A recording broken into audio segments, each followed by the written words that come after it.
Coucou, alors je reviens vers vous encore une fois pour te dire que pourquoi Jésus-Christ il est mort sur la croix. Puisque le peuple d'Israël ne croit pas que celui qui est venu c'est Jésus-Christ, ou les Juifs, pardon. Et aussi les musulmans ne croient pas que Jésus-Christ est mort et il a résisté sur la croix. Sachez-le que premièrement et que dans l'Ancien Testament, il offrait des moutons, des bœufs, des animaux quand quelqu'un faisait des péchés. Et aussi les sacerdotes, celui qui devait offrir les moutons, qui devait tuer les moutons pour les sacrifier à Dieu pour le pardon des péchés des peuples. Lui-même, il devait d'abord sacrifier un mouton, un animal ou un bœuf pour ses pardons de ses péchés. Alors, comme Dieu, il avait marre des animaux, il avait marre de toutes ces choses-là, de toute façon, les animaux ne pouvaient pas pardonner les péchés du monde entier, bien sûr. Alors, la Bible nous déclare simplement dans les Hébreux chapitre 9, verset 22, que sans l'effusion du sang, il n'a pas de pardon du péché. Donc, sans le sang, il n'a pas de pardon du péché. Alors, Dieu, il a voulu un sacrifice vivant.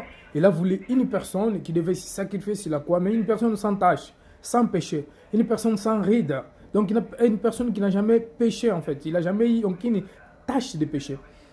Et pour cela, Dieu il a cherché un moyen. Sauf que dans le ciel, ni les chérubins, ni les 24 veillards, ni les 4 êtres vivants, ils ne pouvaient pas mourir pour l'humanité, pour le monde. Ils n'ont pas le péché, ils sont saints, ils n'ont pas le péché. Même les anges, ils sont saints, ils n'ont pas le péché. Mais sauf qu'ils ne pouvaient pas supporter de ramener les péchés du monde entier. Seul Dieu lui-même qui pouvait le faire.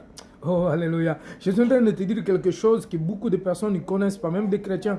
Dieu, alors il a pris des formes humaines, parce que Dieu, si vous voulez, il s'identifie en 3 personnalités. Je ne parle pas de Trinité. Trinité, ce n'est pas un mot biblique, mais je parle de ce que Dieu est. Dieu, il a créé l'homme selon son image. Nous avons le corps qui identifie Dieu, si vous voulez, et nous avons l'âme. L'âme, c'est le centre d'émotion, centre de pensée, centre de toutes choses. Et le centre, et l'âme, c'est là où il aussi vient ce qu'on veut parler, ce qu'on veut dire, qui est lié dans le cœur, qui peut représenter la parole que Jésus-Christ. Et nous avons l'esprit, et l'esprit qui peut représenter le Saint-Esprit. C'est juste pour vous donner une image qui est Dieu.